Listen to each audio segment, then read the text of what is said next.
Благодарам, подпредседател. Господине Ковачевски, сега не разбравте суштината на моето прашање. Значи, не се работи за Димитар Ковачевски, кој не служил воен рок и кој не учествувал во одбраната на државата, туку се работи за премиерот Димитар Ковачевски. И затоа е многу важно ово прашање. Дали после 20 и неколку години трајната неспособност преминала во деловна неспособност? И дали сте во можност да извршувате функцијата премиер? Имено многу добро знаат граѓаните дека се сочуваме со 5 кризи.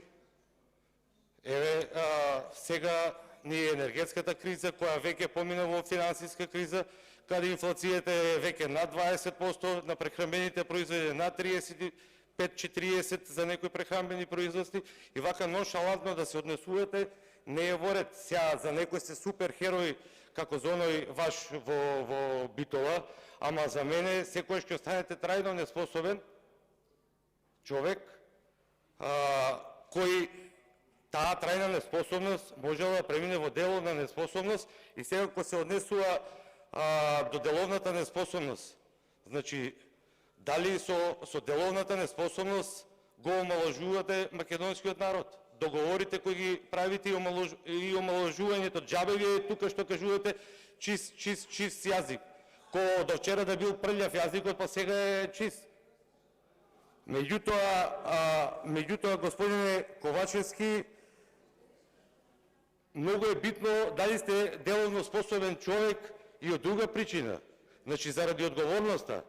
Значи, како деловно неспособен е една работа, меѓутоа како деловно способен е друга работа. Криминалот како деловно способен човек кој го правите во Броево е една работа. Меѓутоа,